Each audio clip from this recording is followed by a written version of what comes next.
Hi everyone. Welcome to our mental health and wellness tips for members of the LGBTQ plus community. I'm Nick Fink. I am the founder and director of Mantra Psychotherapy. We are a psychotherapy clinic here in Toronto. We service primarily the LGBTQ plus community. We're going to share some knowledge today, or I am.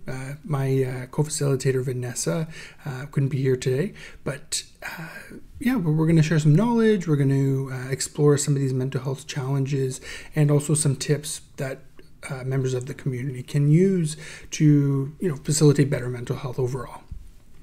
Just before we get started, I did want to mention that the information that we provide here in this webinar is for educational purposes only. You should speak to a registered mental health practitioner to get any advice on your mental health and guidance to kind of improve it. These are educational tips that people can implement. We're not recommending specific interventions or specific techniques. These are just things to keep in mind, just so you can be a little bit more versed in some of these coping skills and self-care techniques that can really improve your mental health overall. So let's get started with the presentation overview. Today we're going to explore common mental health issues experienced by people in the LGBTQ plus community, such as anxiety, depression, trauma, self-esteem issues, even suicidality we'll touch on. We're going to also explore common types of trauma experienced by people in the LGBTQ plus community. So for example, social rejection, discrimination, violence, and so on. We'll also touch on maladaptive coping mechanisms that people in the community commonly engage in response to some of these mental health issues and trauma. And then we'll talk about tips and healthy ways to manage stress, adversity, and mental health issues in your life. And lastly, we're going to touch on some free support options in the GTA. We're also going to go over some resources from the resource pack. If you haven't received it, please just send us an email at info@mantrapsychotherapy.ca. We'd love to send it over to you. Okay. All right, so just an overview on some of the mental health challenges in the queer community. Experiences of violence. So 59% of LGBTQ plus people reported being the victim of some type of violence after the age of 15, and this is compared to only 37% of people not in this community. This is from Statistics Canada, actually in 2019. There might be more updated information on their website if you wanted to go check, but this is kind of the information that we have right now. The next one we're going to talk about is psychological distress and suicidality. So 61% of trans identified individuals meet the criteria for a mood or anxiety disorder, and that's compared to only 17% of cisgendered people.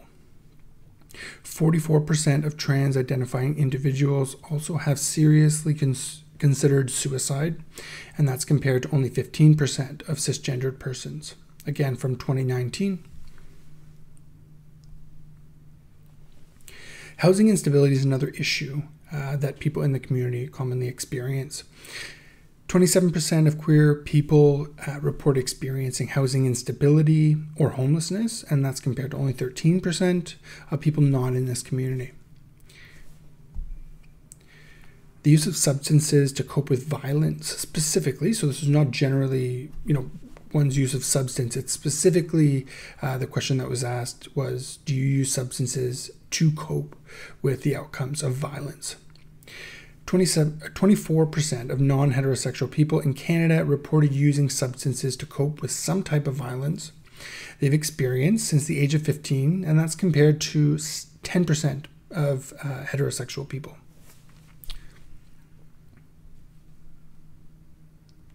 And just a quick note, so I'm using the terms queer and LGBTQ plus synonymously.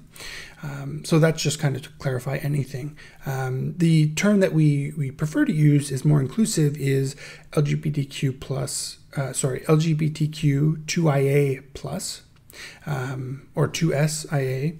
There's lots of variations of that, but I have shortened it just because of the presentation as we're talking, saying all of those letters and numbers just kind of can be a lot. So I just shortened it to LGBTQ+. Okay. Here are some of the more common mental health issues that people in the queer community experience. So LGBTQ+ people have higher rates of depression, and this is possibly because of stress, having a history of trauma, limited access to appropriate resources, limited social support network and family support, and also possibly comorbid substance use and other mental health disorders. Anxiety is another thing that's commonly experienced. This is possibly because of the history of trauma, stress, and threats of violence, although these are not the only causes of potential high anxiety, right? There's lots of different causes: biological, sociological, and psychological. So when I go through all of these different mental health issues, it's important to note that, and I'm kind of covering them from my lens as a therapist, just kind of seeing these types of issues coming in to work with myself and also the other therapists at our clinic. Trauma is another one. This can be violence, rejection, bullying, as we mentioned before. We'll explore this in a further slide.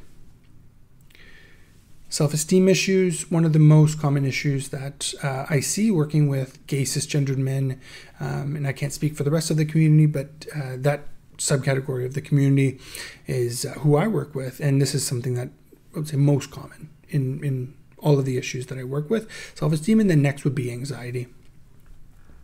This is possibly due, and this is my take on it, possibly due to internalized shame, negative messaging from society, also negative messaging from culture and media, and also underrepresentation. Eating disorders is another one. High experiences, there's high expectations, for one's body from culture, including within the queer culture. Substance abuse, as we mentioned, this is a maladaptive way of coping with adversity.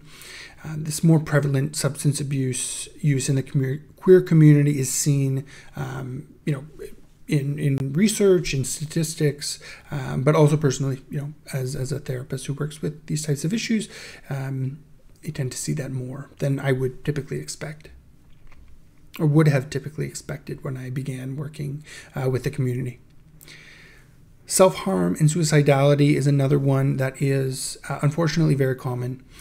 This can possibly be due to complex trauma, isolation, limited access to social support, and also comorbid mental health issues. All right. So as we know, queer people are more likely to experience various types of trauma as compared to non-queer people. Here are some of the more common types of trauma that members of the community might experience. First, social rejection. This can come in the form of bullying in early childhood and also progressing into adulthood. Family rejection, loss of friendships after coming out is another one. It can have serious implications for one's self-esteem and mental health. Discrimination is another one, kind of similar to social rejection. This can happen in the workplace, socially, and politically. Inadequate access to healthcare. So this can be, not having providers that have knowledge of sex, hormonal treatments, and STIs, especially for trans folks. So it's quite difficult at times for trans folks to find an appropriate provider that kind of understands trans issues and is kind of, I guess, up to date on things that relate to trans healthcare. Again, as we mentioned, housing insecurity and homelessness. This can be an issue because of family rejection, potentially. Queer people need a safe space to live and free of discrimination and harassment and violence, and that's not always, available to them. The next one is threats of violence. So this is especially true for trans people of color. Queer people are 3 times more likely than heterosexual people, or non-queer people, I should say, to experience physical and sexual assault. another type of adversity that is not, I guess, as intrinsic as we would expect for some of these issues. Minority stress. So minority stress is a term that encompasses the stressful situations and experiences that somebody encounters based on their race, ethnicity, sexual orientation, and or gender identity. This is a chronic stressor, and chronic stress, as we know, leads to the greater likelihood of mental health issues. And it's also important to note that this minority stress can duplicate or increase for people who have marginalized intersecting identities. So intersectionality, as some people might know, this is the intersection of two identities that are marginalized and oppressed. The last one I'll speak about, and this one is something I see quite often working within the community, internalized shame. Even for those who have come out and relatively have acceptance of their identity, internalized shame can still persist.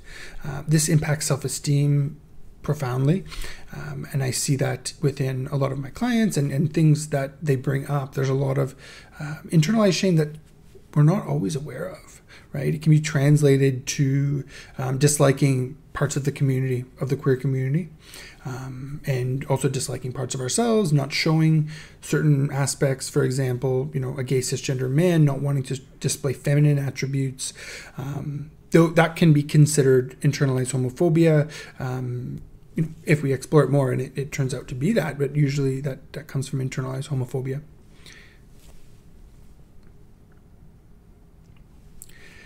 Okay, let's go to the next slide. So let's talk about common ways that we see queer people responding to some of these adverse issues. The first one that I will review is substance abuse. Alcohol, this tends to be prominent in queer culture, especially within gay bars. Gay bars typically are a safe space for gay men to go and to relax, to meet people, and to be themselves overall. And I wouldn't limit that to gay cisgender men kind of directed bars. Any gay queer bar that kind of has it, there is a culture there that can revolve around alcohol. People often use it to manage social anxiety, is what I've seen within my work. Which, it's a maladaptive coping response when the social anxiety might be better managed through different techniques and therapy. Crystal meth is another thing that I will discuss here. There's different names for this: crystal, glass, Tina. This is glamorized in the subculture especially within gay men that I've seen, but within the queer community. Tina, just saying something almost like a cute name for it kind of takes the weight away from saying that I'm using crystal meth, right? I'm using Tina, or I'm doing Tina, right? So, this kind of hides the fact of how destructive this drug can be. And, we don't want to stigmatize the person for using it, but we do want to acknowledge the drug and how harmful it can be. This is extremely addictive. According to a study from 2015, 61% of individuals who've been addicted to crystal meth relapse within 1 year after treatment. So that number shows just how difficult it can be to get off of crystal meth once one starts using it, becomes addicted. Other drugs that, party drugs that are common in the queer community, there's GHB, MDMA. These drugs tend to be, things that people use when they go out and they go to parties. There's also ketamine, different, various other substances, but these are more the common ones. It's really important to note, how the risks of these substances, also the potential for overdose, right? Especially mixing substances like GHB or ketamine with alcohol raises your risk of overdose because it's a central nervous system depressant. It's also important, right? One might want to carry a naloxone kit or have one available at some point, right?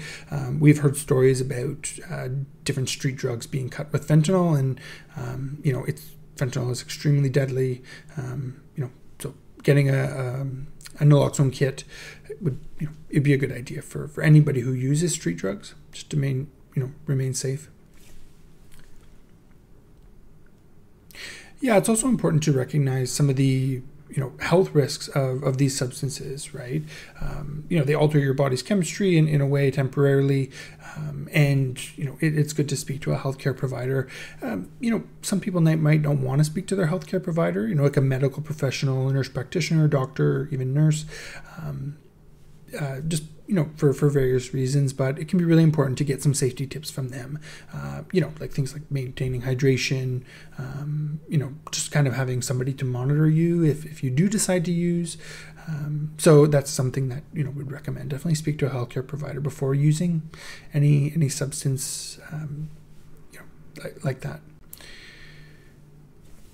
Okay, so shifting topics from substance abuse, now it tends to be more covert kind of coping skills, right? This one might not come up in your mind when you think of coping skills or unconscious coping mechanisms, right? We're talking about the negative ones when we think about these types of issues.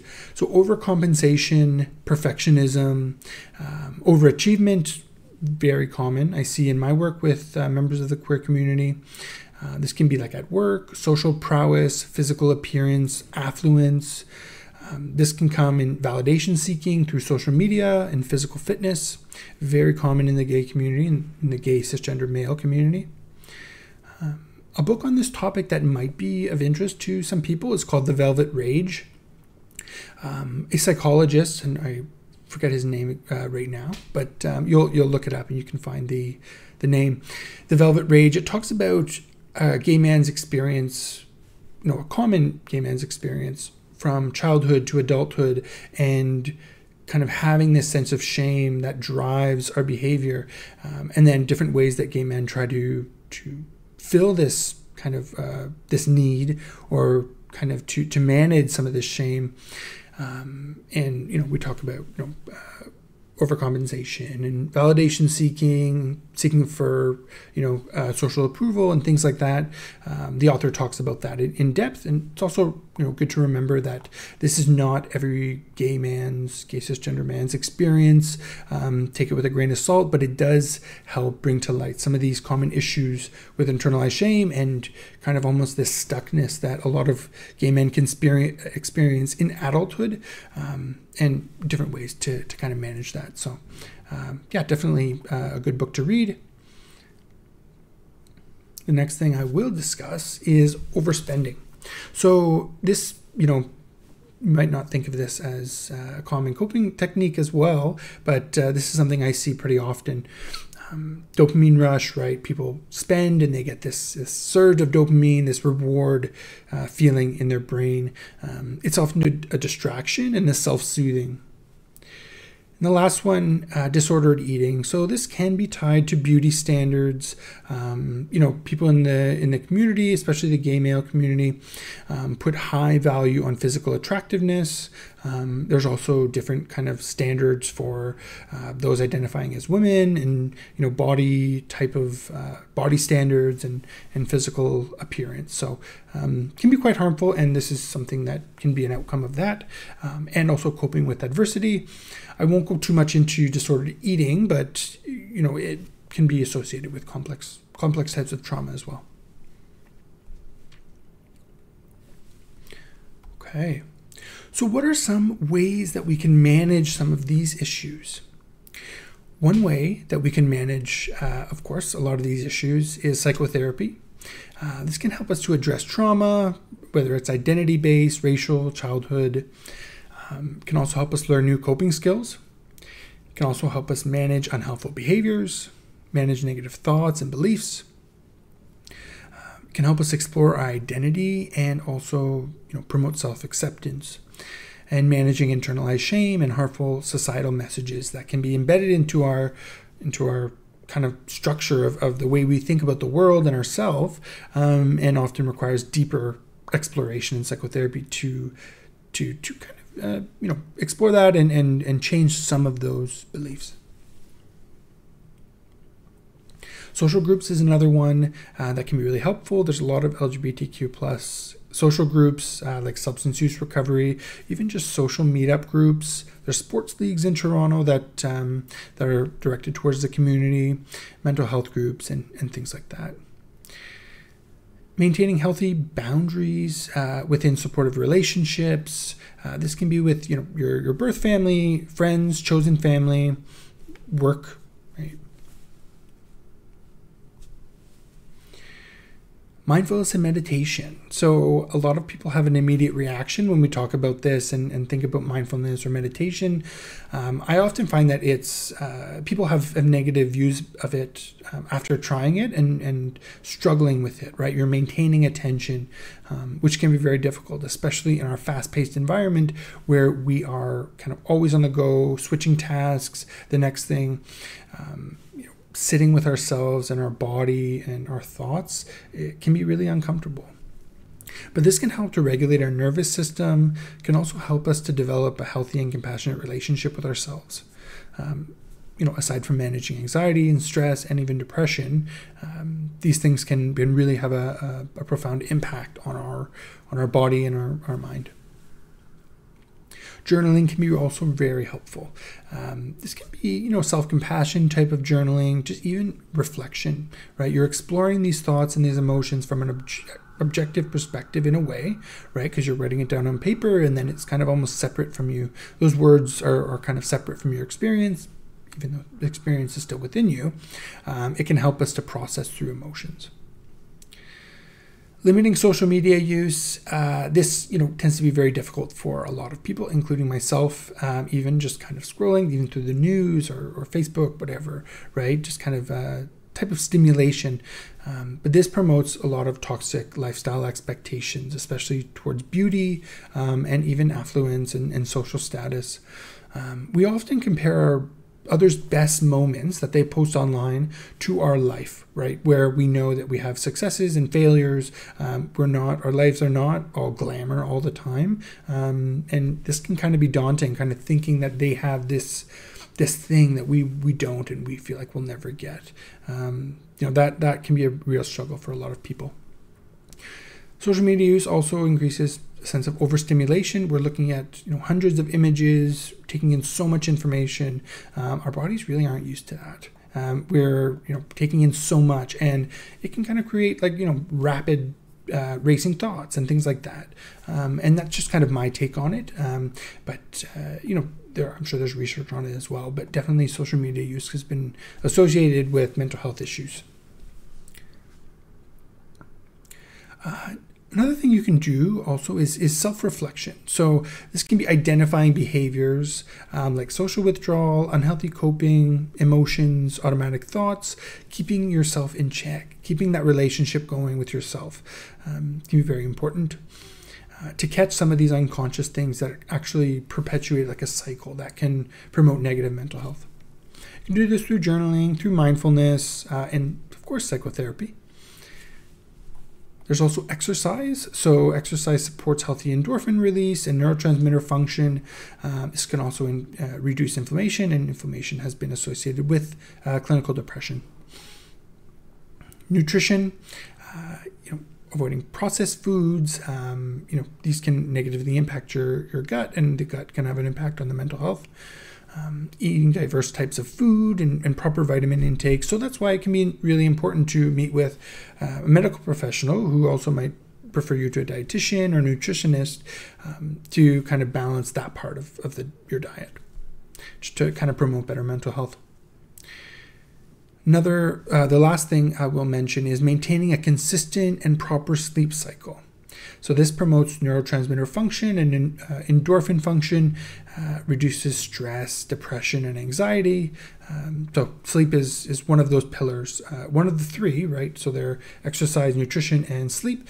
The three biological pillars or physical health pillars that you need to have to maintain good mental health.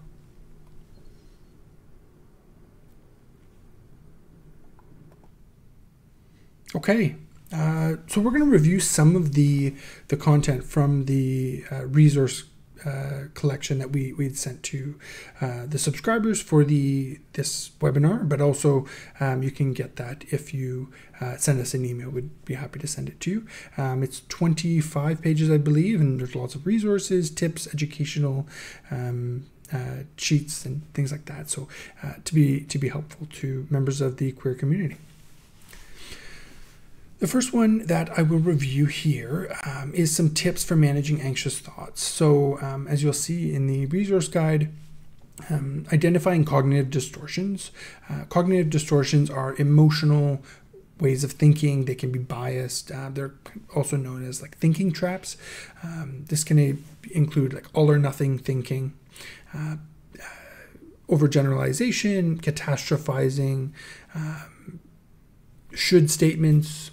There's lots of different ones on the sheet, and you can review them there and take a look, and also just monitor when you're engaging in them, because they can perpetuate a lot of emotional spiraling and very intense emotional reactions that might not be needed. Examining the evidence and considering alternative perspectives. So I will review this in the next slide. Yeah, it's really kind of checking those cognitive distortions and challenging some of the thoughts that go along with them, coming up with a more balanced, rational perspective on the issue. Talking to supportive people can also be very helpful. People in your life who you trust and can help you stay grounded. Mindfulness, as we mentioned, can also be helpful. Limiting substance use, right? These can have a significant impact on our mental health. Journaling as well, as we mentioned before. Okay, challenging unhelpful thoughts. So unhelpful thoughts are ones that are based off of cognitive distortions. They're not rational. They're not logical. They are unhelpful, really. This is important to kind of go step by step with this. So identifying the unhelpful or irrational thought. For example, if I miss a deadline at work, I'm going to be fired. The next one, examining the evidence that supports and contradicts these thoughts. For example, what evidence supports the assumption that missing a deadline will get me fired? And also, what evidence goes against that assumption? So you can see here we discuss some of the evidence that can be used in that example. And then the last step, replacing the negative thoughts with more rational or balanced ones. So this might look like, I may not finish the project by the deadline, but I've demonstrated my skills to my employer, and missing this deadline will not erase or outweigh the good work I've done in the past. Right? So you're acknowledging, yeah, I might not get it done, right? And you can acknowledge that, yeah, that might not be good, but will it, does it indicate that you'll get fired from your job? Right? Thinking about that. Okay, and this is the cognitive distortion sheet, so I won't review these all here, but you can take a look in the resource guide. Okay, so we'll review some of these emotional, or even call them trauma responses, but really they're part of our fight or flight system. So the part of our brain that is associated with emotions, so the limbic system, and specifically the amygdala, creates this response. So this can look like fight response, characterized by aggression, the need to fight back against a perceived threat. It can be shouting, insulting, physical aggression, bullying, threatening. The flight response, this is more like avoidance, escape, right, for the perceived threat. Avoiding, withdrawing, perfectionism, overworking, chronic worrying, substance abuse, all can be considered a flight response. The next one is the freeze response. So this happens, we become immobilized in a sense in the face of danger. So we feel like maybe we can't fight, we can't flee, so I should just shut down, not do anything. Don't rock the boat, right? It can be indecisiveness, numbing, shutting down, dissociation, mind blanking, and also can be like feel like a state of shock.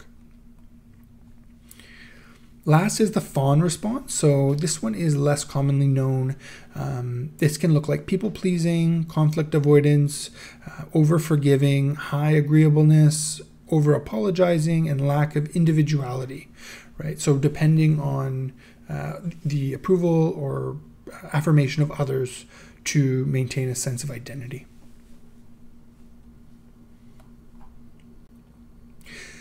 The coping skills that we've put in the resource guide, I won't review them all, but I will review a few.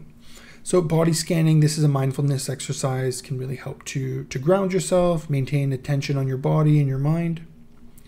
There's some steps here that you can go through. Deep breathing, another one, really can help calm your nervous system. Challenging anxious thoughts, again, like we mentioned before. Grounding exercises. So mindful breathing, which is different than deep breathing. With deep breathing, you're simply just, ins and out, and this is more kind of to calm your body. Mindful breathing is, well, you do that, but also maintain attention on your breath, right? So you're mindful of what's happening, you're paying attention to the inhale, the exhale, and you kind of get the benefits of both, right? Mindfulness and the deep breathing, which can calm your nervous system. Visualization, it can be like another mindfulness type exercise. That's best for, you can use a guided visualization exercise. There's some on YouTube, and kind of find that yourself. It's also important to note, right, visualization, right, we want it to be very relaxing, very safe, very kind of calming. That's kind of the setting that we would want. So just kind of keep that in mind. Some emotion regulation skills, so different than coping skills, right? Coping skills can be like in the moment, right? I'm very distressed. Emotion regulation skills as well, right? They're quite similar, and we just kind of use different names. But yeah, the first one is tip skills. So this is tipping your face into cold water, using a towel or even ice. Intense physical exercise, another thing that can calm emotions. And then paced breathing with muscle relaxation. The stop skill, in the moment, stop, take a deep breath, calm your body, observe what's happening inside and outside. So what has happened and how am I interpreting it? How am I feeling? And then proceed mindfully, right, with your next decision and action in a mindful way, right? What is going to maintain a balanced perspective, right? So am I going to act irrationally and drastically, right? No, you kind of want to maintain, right, some awareness of, yes, the emotions want me to do that, but I'm also recognizing that that's probably not the best option for myself. Weighing the pros and cons of impulsive behavior, pretty self-explanatory there. Radical acceptance, a therapist can be very helpful with working on this, really just accepting something, right, radically, and living your life in a way that this has happened and there's nothing I can do about it, right? So, working with the therapist, because that can be quite challenging. Self-soothing and using the 5 senses. So this can be really helpful.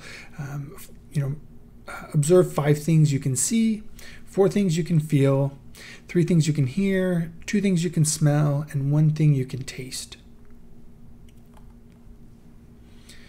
Opposite action can also help to maintain a regulation of an emotion.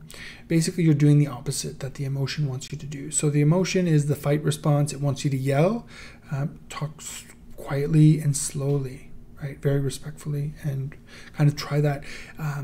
Our emotions take feedback from our behavior, as well as the behaviors are based on emotion. So it's they interact as well as thoughts. So they kind of all maintain a circle of thoughts, feelings, and behaviors, and they all feed off one another. So this is kind of like changing the impact that those emotions have on our behavior.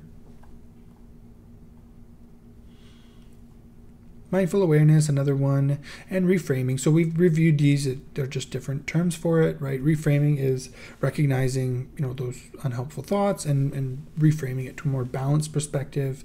Mindful awareness, we've reviewed that already. Okay. Another handout that you'll be provided is the Wise Mind. So this basically is is a concept that we recognize that emotions and rational thinking, right, which come from usually different parts of our brain, there's somewhere in between there that both things can be respected and kind of integrated into our behavior and the way that we see the world. So emotions tell us a lot about our needs, and if our needs are not getting met, they really kind of have it's like a reward system in a way, and also the opposite of reward, which I guess would be punishment, but that doesn't really sound right. Our emotions kind of really reflect like our needs. So, and then the rational mind looks at all the evidence, right? It looks at kind of the logic around everything, right? So both are important to recognize, right? What am I feeling? Okay, and also, what are the facts, right? And the wise mind is where you sift through all that, and that's what you're left with. It uses intuition, and that's kind of part of emotional and rationality. Combines information from both parts, and mindful awareness can be a really good tool to get this wise mind activated. Okay, and the last thing that we'll review is self-compassion. So self-compassion really is treating yourself with kindness, understanding, and acceptance. Mostly, it's helpful to use in times of suffering, failure, or inadequacy, but I would recommend even practicing this on a daily basis. It helps promote a good relationship with yourself and manage some of that negative self-talk. So there's a few different ways to manage this. Kristen Neff, who is an American psychologist, she's one of the experts in self-compassion. She discusses the 3 principles of self-compassion, and then also there are some ways, exercises to practice this. One can be mindful self-compassion, so that's using mindfulness mixed with self-compassion. So, something a therapist could be really helpful to get to. Self-compassion letters, so it's like journaling, but you're integrating self-compassion. And then a self-compassion break, kind of like mindfulness, self-compassion, but it's more of like a daily kind of exercise that you're doing to promote that self-compassion. And then we have a self-compassion journal template, and you can see a link to this in our resource pack. So really it kind of takes you through different steps. So, the reflection of what's happened, and then applying that self-compassion in written form, and then recognizing things that you're grateful for and you appreciate, and then self-care action. So self-care, another aspect of self-compassion, more through like an action that you're doing for yourself, for your wellness.